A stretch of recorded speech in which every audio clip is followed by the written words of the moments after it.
Frozen boundaries. Nathaniel Wells didn't believe in second chances. The polished glass and steel of Wells' innovations reflected his philosophy: clean lines, transparent intentions, and absolutely no room for error. At 42, he had built his tech empire from nothing, his methodical approach and emotional detachment serving as the cornerstones of his success. "I need the Miller proposal on my desk by 4, he said, not looking up from his tablet as he passed his executive assistants. "And reschedule the board call for tomorrow morning." "Already done," replied Jessica, who had mastered the art of anticipating his needs during her 3 years, a company record, as his assistant.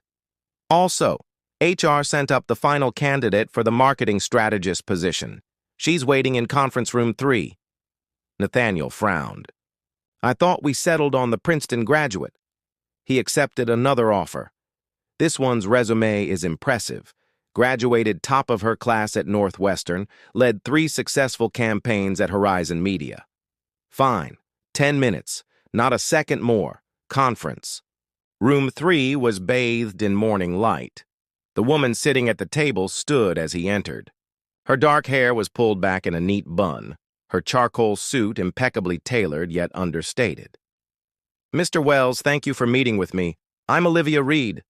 Her handshake was firm, confident. Nathaniel gestured for her to sit. "Your resume is adequate, Ms. Reed, but I'm curious why you left Horizon. They're on an upswing." Olivia met his gaze directly. "I excelled there, but their structure limited growth. I prefer environments where results matter more than office politics." "And you believe Wells Innovations offers that?" "Your company values efficiency and innovation. I deliver both." He studied her for a moment. "We have policies here, Ms. Reed. Strict ones." "I've heard. No relationships between employees. No bringing personal problems to work. No exceptions." Sounds straightforward. Nathaniel leaned forward slightly. "Most find it cold." "Most confuse professionalism with coldness," she countered. "I'm here to work, Mr. Wells, not to make friends." Something in her response struck him. Most candidates tried to appear personable, emphasizing team dynamics and cultural fit. Olivia Reed seemed to understand intuitively what others failed to grasp, that Wells Innovations functioned as a precision instrument, not a family. The position requires late hours occasionally. Will that be a problem? A flicker of something crossed her face, so brief he almost missed it. "I manage my time efficiently. It won't be an issue." After she left, Nathaniel found himself reviewing her portfolio again. Her campaigns were brilliant, innovative yet practical. Each demonstrated a clear understanding of market psychology and flawless execution. "Hire her," he told Jessica later that afternoon. Standard 3-month probation period. 3 weeks later, Olivia had proven herself more valuable than he'd anticipated. Her marketing strategies were reshaping their approach to the upcoming product launch. She arrived early, stayed focused, and delivered exceptional work without the social distractions other employees seemed to require. Yet something about her remained elusive. She kept no personal items on her desk. She declined team lunches politely but firmly. At precisely 5:30 each evening, she departed, the only predictable pattern in her otherwise adaptable schedule. On Thursday, Nathaniel called an emergency. "Strategy session at 5:15. I need everyone here until we solve this," he announced, eyeing the team assembled in the conference room. At 5:25, Olivia raised her hand. "Mr. Wells, I need to leave at 5:30. The room fell silent. No one left Nathaniel's emergency meetings early. Ever. "We're not finished, Ms. Reed. I understand, but I have an unavoidable commitment." Their eyes locked across the table.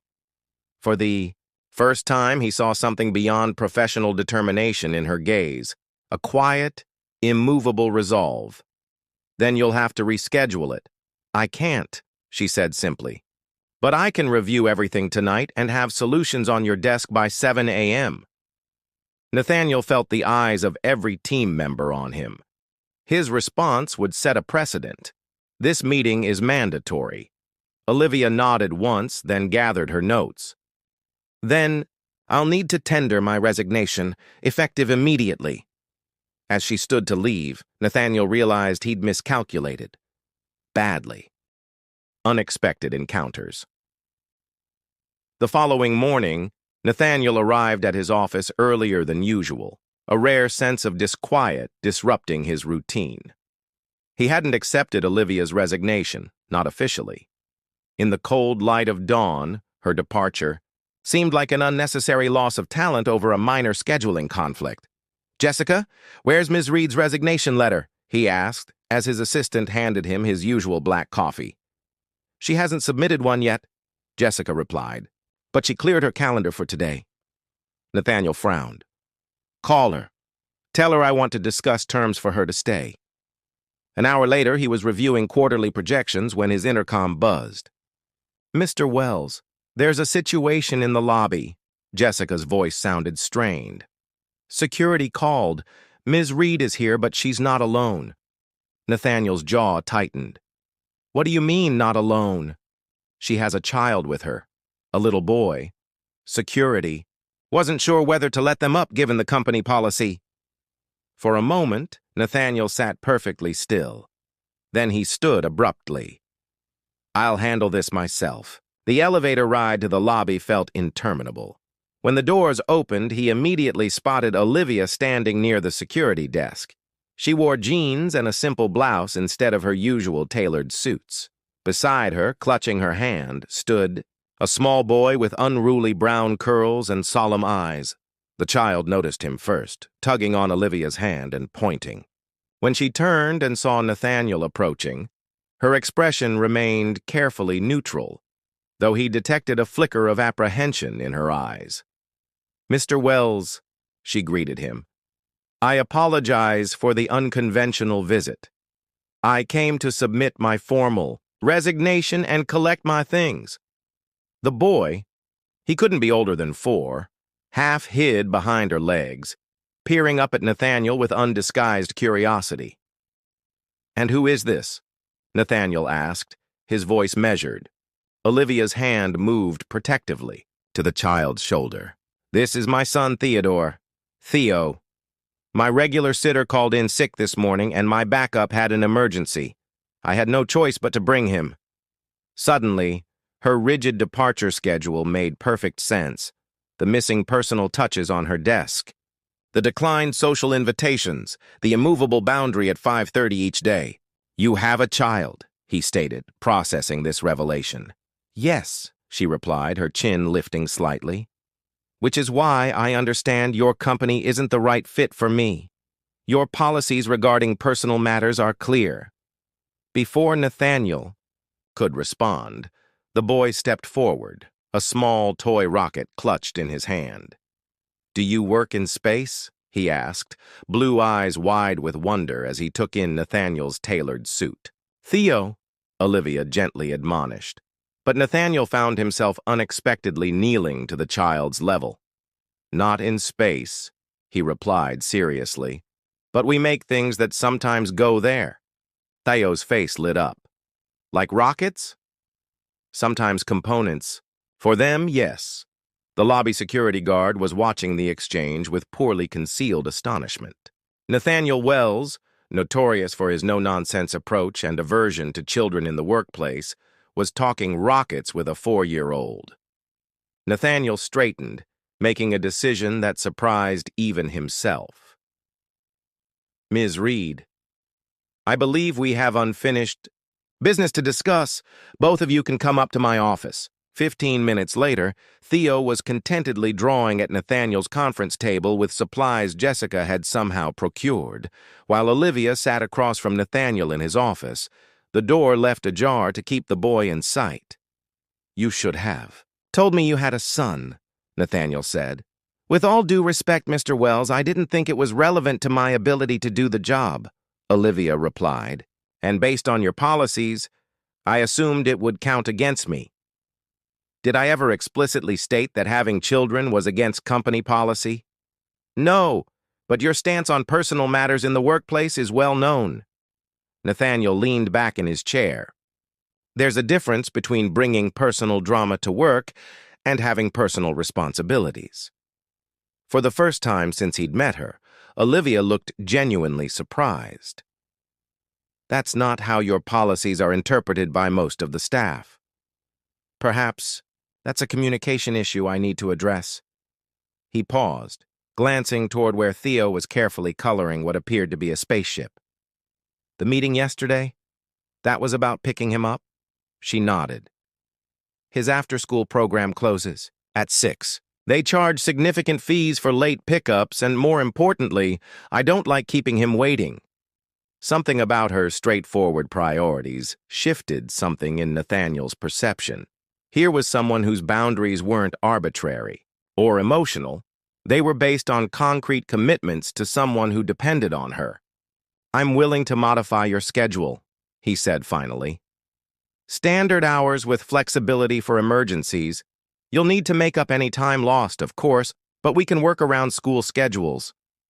Olivia studied him carefully. "Why would you do that? It goes against everything people say about how you run this company." "People say many things, Ms. Reed.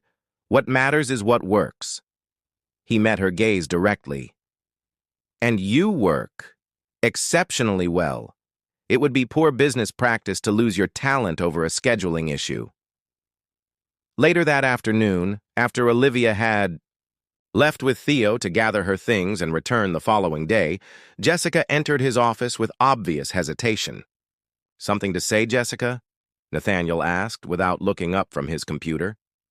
"The staff is talking," she said carefully, "about Ms. Reed's son, and about how you smiled at him." Nathaniel's fingers paused over his keyboard. Had he smiled? He couldn't recall doing so consciously. "Let them talk," he said dismissively. "It changes nothing about our policies." But as Jessica left, he found himself remembering the small rocket in Theo's hand and the earnest question about space. For the first time in years, he thought of his own childhood fascination with the stars, before responsibilities and disappointments had hardened him into the man he'd become. It changed nothing, he told himself firmly. This was simply a practical accommodation for a valuable employee.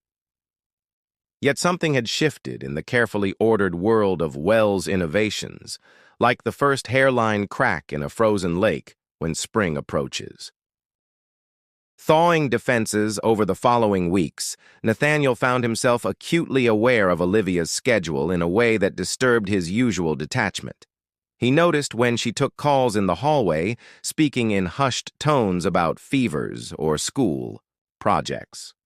He observed how she maximized every minute of her workday, eschewing the casual socializing that consumed so much of his other employees' time.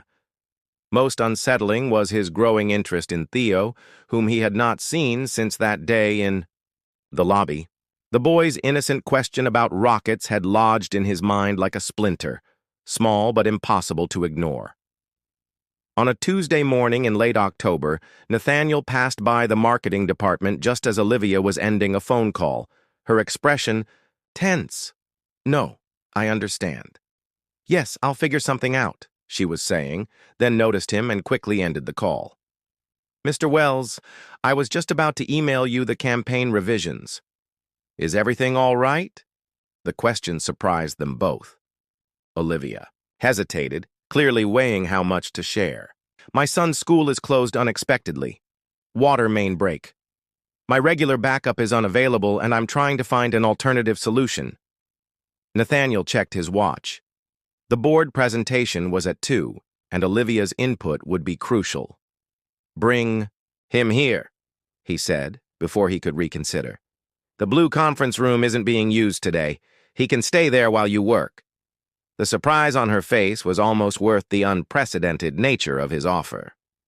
"That's very generous, but against policy, isn't it? Consider it a one-time exception due to extenuating circumstances." An hour later, Theo was set up in the conference room with books, toys, and Jessica checking on him periodically. The arrangement was working smoothly until the fire alarm sounded during a routine drill that Nathaniel had completely forgotten about. He was midway through apologizing to the board members for the interruption when the conference room door burst open and a small figure darted out, face crumpled in fear from the blaring alarm. Before anyone could react, Theo had spotted Nathaniel and launched himself directly at him. Instinctively, Nathaniel caught the boy, lifting him up as Theo buried his face against his shoulder, small hands clutching tightly to his suit jacket. "It's just a drill," Nathaniel found himself saying, one hand awkwardly patting the child's back. "The noise will stop soon." Olivia appeared in the doorway, breathless with worry, then froze at the tableau before her. Nathaniel Wells, feared CEO, comforting her terrified son while 6 board members looked on in undisguised amazement. "I'm so sorry," she began, moving forward to take Theo. "It's fine," Nathaniel said, surprising himself again. "Why don't you take him outside until the drill ends? We'll reconvene in 20 minutes. That evening, long after everyone had left, Nathaniel remained in his office, troubled by the day's events. Not because anything had gone wrong. The presentation had been successful, and Theo had calmed down quickly once outside, but because of his own reaction.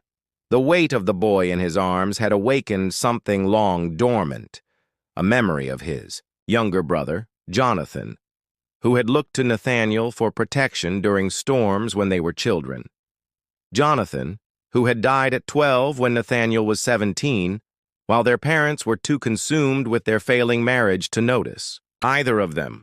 A soft knock interrupted his thoughts. Olivia stood in his doorway, looking uncertain. "I wanted to thank you," she said, "for today, and to apologize for the disruption." "No apology necessary," he replied, gesturing for her to enter. "Your son handled himself well, considering the circumstances." She smiled slightly. "He asked me if you were a superhero. Apparently the suit and the tall building gave him ideas." Nathaniel felt an unfamiliar warmth spread through his chest. "What did you tell him?" "That you're the boss," though he seemed to think that confirmed his theory. Their eyes met, and for a moment, something unguarded passed between them, a quiet acknowledgement that boundaries were blurring. "He seems like a remarkable child," Nathaniel said finally. "He is." Her voice softened. "It's been just the 2 of us since he was 1. His father decided parenthood wasn't for him." Nathaniel felt a surprising surge of anger toward this unknown man who had abandoned his responsibilities. "His loss," he said simply. Olivia tilted her head, studying him. "You're not what people say you are you, Mr. Wells?" "Nathaniel," he corrected, the word slipping out before he could stop it. "And what do they say I am?" "Cold, uncompromising, incapable of understanding that employees have lives outside these walls." He should have been offended. Instead, he found himself considering her assessment. Perhaps they're not entirely wrong. Perhaps not entirely right either. She glanced at her watch. "I should go. Theo's sitter can only stay until 8. As she turned to leave, Nathaniel spoke again. "There's a space exhibition opening at the Science Center this weekend. Educational, interactive exhibits about rocket propulsion and satellite technology." He kept his tone casual, professional. "Wells Innovations is a sponsor. I have extra tickets." Olivia paused at the door, her expression carefully neutral. "Theo would love that." "Saturday at 10 then," Nathaniel said, already questioning his sanity. "I'll email you the details." After she left, he sat motionless, contemplating what he'd just done. Invited an employee and her son to an event outside of work. Created exactly the kind of personal entanglement his policies were designed to prevent. Yet he couldn't bring himself to regret it. Hidden histories. The Science Center hummed with excitement, children darting between exhibits while parents trailed behind. Nathaniel stood near the entrance feeling decidedly out of place in his casual clothes. dark jeans, and a charcoal sweater, instead of his usual suit. He checked his watch. 9:58 a.m. He'd arrived early, as was his habit, but now found himself uncharacteristically nervous. "Nathaniel!" The small voice cut through the crowd noise. Theo barreled toward him, a blur of energy, in a NASA t-shirt, with Olivia following at a more measured pace. She wore her hair down today, soft waves framing her face, and simple jeans with a blue blouse, a striking contrast to her office attire. "You came," Theo exclaimed, skidding to a stop in front of him. "Mom said you might be too busy." Nathaniel glanced at Olivia, who had the grace to look slightly embarrassed. "I'm never too busy for rockets," he replied seriously to Theo, then nodded to Olivia. "Good morning." "Good morning," she returned, her expression a mixture of caution and curiosity. "This is generous of you." "As I said, the company is a sponsor." The explanation sounded hollow even to his own ears.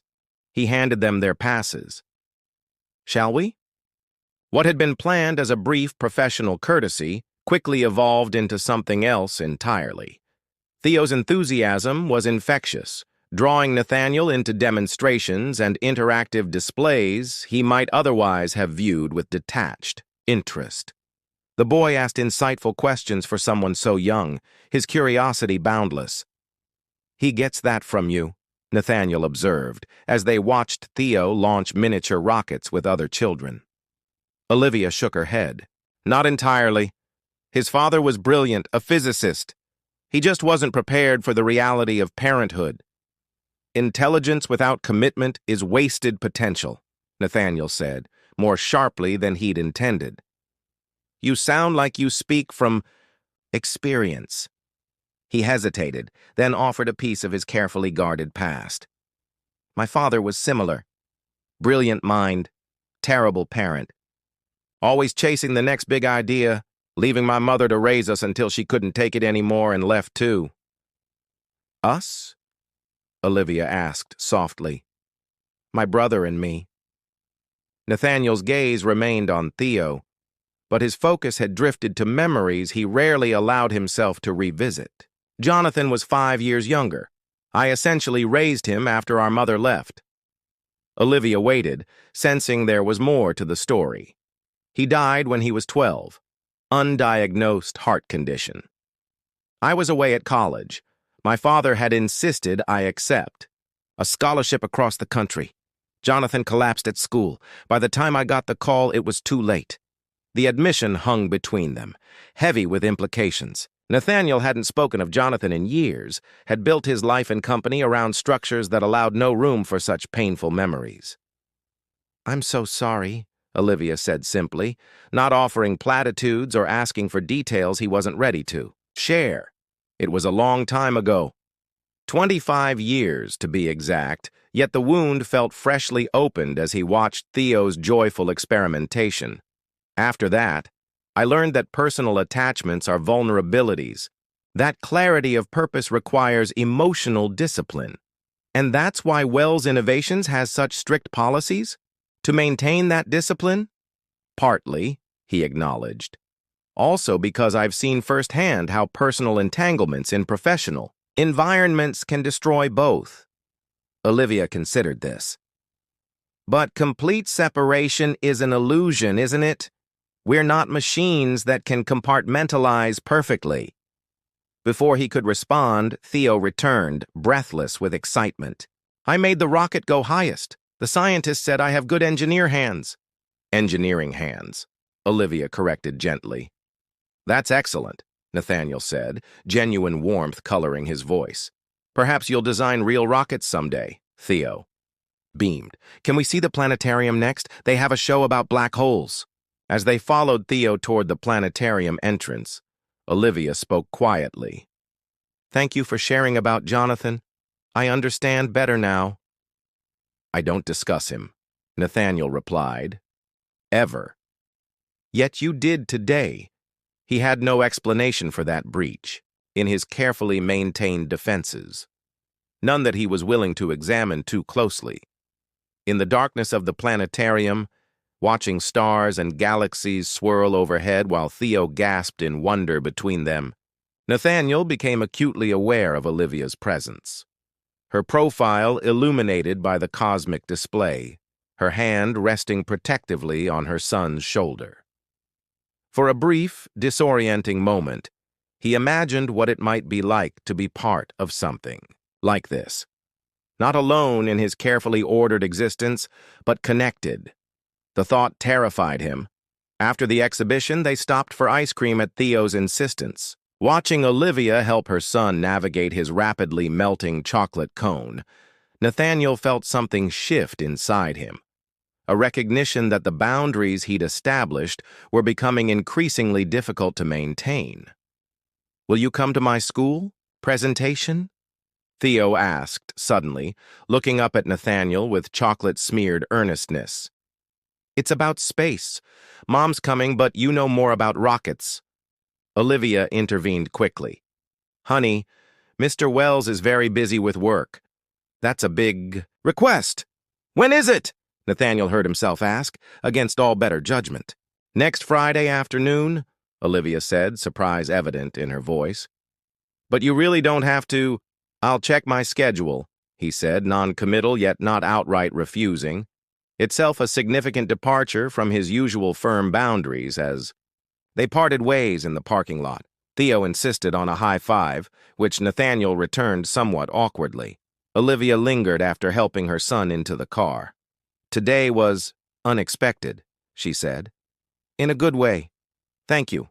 "It was educational," he replied, retreating to professional distance even as something within him resisted the withdrawal. Olivia smiled, seeing through the facade. "Right. Purely for educational purposes." She hesitated, then added, "Theo's father left because he claimed he wasn't built for family life, that it would interfere with his career and personal freedom." "Some people aren't," Nathaniel said cautiously. "Maybe. Or maybe some people just never had the right reason to try." She met his gaze directly. "For what it's worth, you're better with him than his father ever was." The comparison unsettled him deeply. "I'm not," he began, then stopped, unsure how to finish that sentence truthfully. "I know," she said simply. "Goodbye, Nathaniel. See you Monday." As he watched them drive away, Nathaniel confronted an uncomfortable realization. His carefully constructed rules meant to protect him from complications and pain were now the very things preventing him from something he might actually want. Rewritten rules. The following Friday, Nathaniel sat in a tiny chair in Theo's classroom, surrounded by parents and guardians chatting amiably while waiting for the presentations to begin. He felt conspicuously out of place in his business suit, among the casual Friday attire of the other adults, yet he'd come directly from an investor meeting he couldn't reschedule. Olivia sat beside him, having arrived separately. She'd been visibly surprised when he appeared at the classroom door, clearly having expected him to prioritize work as most would have anticipated. "You came," she'd said simply. "I said I would check my schedule," he'd replied, as if attending a child's school presentation was a perfectly normal activity for a CEO who routinely declined presidential charity galas. Now, as the teacher called Theo's name, Nathaniel found himself inexplicably nervous on the boy's behalf.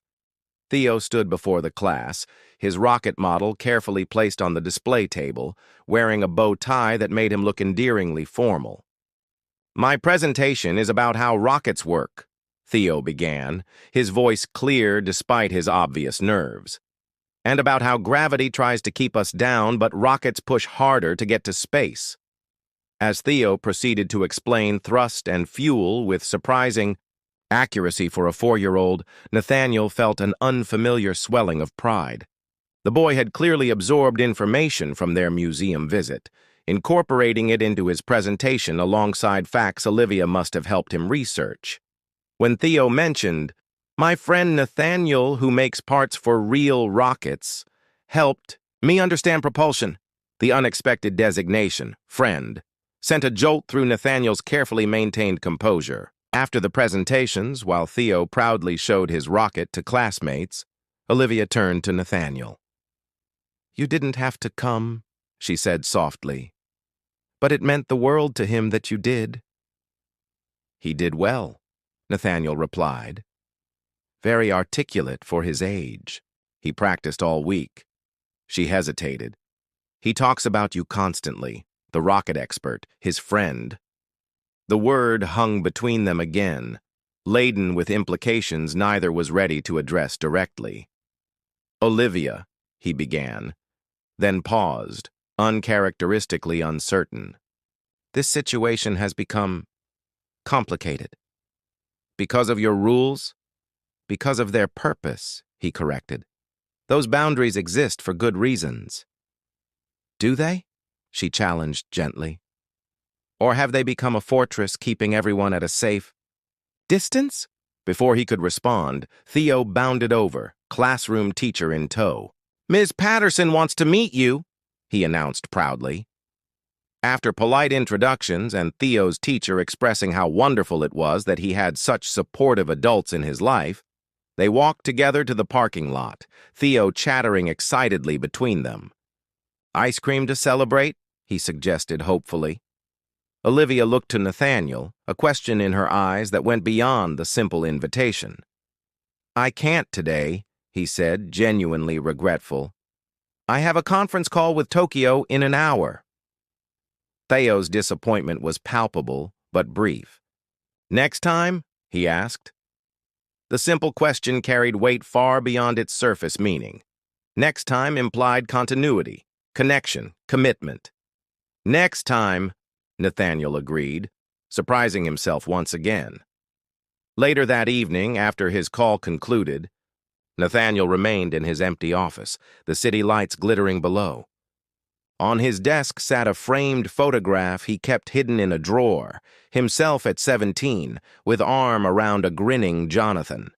He'd taken it out earlier that day, driven by memories stirred up during the past few weeks. His intercom buzzed, startling him. "Mr. Wells, Ms. Reed is here to see you," Jessica announced, sounding surprised herself at the late visit. "Send her in," he said, quickly returning the photograph to its drawer. Olivia entered, still in her clothes from earlier. "I apologize for coming by so late," she said. "Theo's with my neighbor. He's already asleep." "Is everything all right?" Nathaniel asked, rising from his desk. "Yes, no." She took a breath. "I needed to say something, and I'd rather not do it at the office during working hours." He gestured for her to continue. "I've been offered a position at Lancaster Media," she said. "Higher salary, flexible hours designed specifically for parents, and a significant promotion." The news hit him with unexpected force. "I see. When would you start?" "That depends," she replied, meeting his gaze steadily. "On whether there's a reason I should stay." The moment stretched between them, charged with unspoken possibilities. "Your career advancement is important," he said carefully. "Wells Innovations shouldn't stand in your way." "That's not what I'm asking, Nathaniel." He moved around the desk, closing the professional distance between them. "What are you asking?" "I'm asking if the man who came to a 4-year-old's presentation on rockets, who shared the story of his brother with me, who looks at my son like he's something precious. I'm asking if that man is willing to reconsider the rules he's built his life around." Her voice remained steady, but he could see the vulnerability beneath her composure. "Because if he's not, then taking this job is the sensible choice." Nathaniel was accustomed to making decisions quickly, definitively. Yet this moment demanded something different, not the cold calculation of business risk, but an honest assessment of what he truly wanted. "Those rules," he said slowly, "were created to prevent pain, to maintain control. For a long time, I believed that was the only way to succeed, professionally and personally. And now?" He thought of Theo's hand in his at the museum, of Olivia's, quiet strength, of the unexpected warmth that had penetrated the frozen reaches of his carefully controlled existence. Now I'm reconsidering their effectiveness, he admitted, and their cost. Olivia took a step closer. The world doesn't work in absolutes, Nathaniel. No personal connections might prevent pain, but it also prevents everything else worth having. I'm not good at this, he warned. Family, relationships. I have no model for success in these areas. Neither do I, she reminded him. I've been doing this alone since Theo was barely walking. I'm not looking for perfection, just someone willing to try. Someone who sees us as we are. The echo of his own company philosophy, results over process, struck him with ironic clarity. Perhaps the same principle could apply here. Not rigid adherence to predetermined rules, but adaptation, growth, possibility. There would need to be boundaries, he said, the executive in him still seeking structure. Professional separation at work, clear communication about expectations. A smile touched Olivia's lips. Are you negotiating terms? I'm suggesting a framework, he corrected, his own mouth quirking slightly, for something I have very little experience with. Counter-proposal, she said, stepping closer still. We figure it out together, day by day, with only one non-negotiable condition, which is that Theo remains the priority for both of us. His well-being comes first, whatever happens between us. The request crystallized something for Nathaniel, the recognition that what had begun with a child's innocent question about rockets had become an opportunity to honor Jonathan's memory in the most meaningful way possible. Not through isolation, but through connection. I can commit to that, he said softly, without reservation. Then I'll stay, Olivia replied, at Wells Innovations, and here. In the silence that followed, Nathaniel reached out, taking her, hand in his, a simple gesture that nonetheless represented the breaching of carefully maintained boundaries. I should rewrite the company handbook, he said, the hint of a smile softening his features. Just the parts about personal matters at work, she suggested, returning his smile. Some rules are worth keeping, and others, he said, drawing her closer, are worth breaking. 3 months later, Wells Innovations unveiled its new workplace policies, which included flexible scheduling for parents, emergency childcare options, and a revised stance on workplace relationships that emphasized transparency and ethical boundaries rather than prohibition. The staff whispered that their CEO had been transformed, though those closest to him knew better. Nathaniel Wells hadn't changed fundamentally. He'd simply expanded. The precision and focus that had built his empire now extended to encompass a small boy with a passion for rockets and a woman who had shown him that the strongest structures weren't built with walls, but with connections. And if employees occasionally spotted a child's drawing of space pinned inside the CEO's otherwise pristine office, they were wise enough not to mention it, at least not where he could hear. Some exceptions, after all, had a way of becoming the most important rules of all.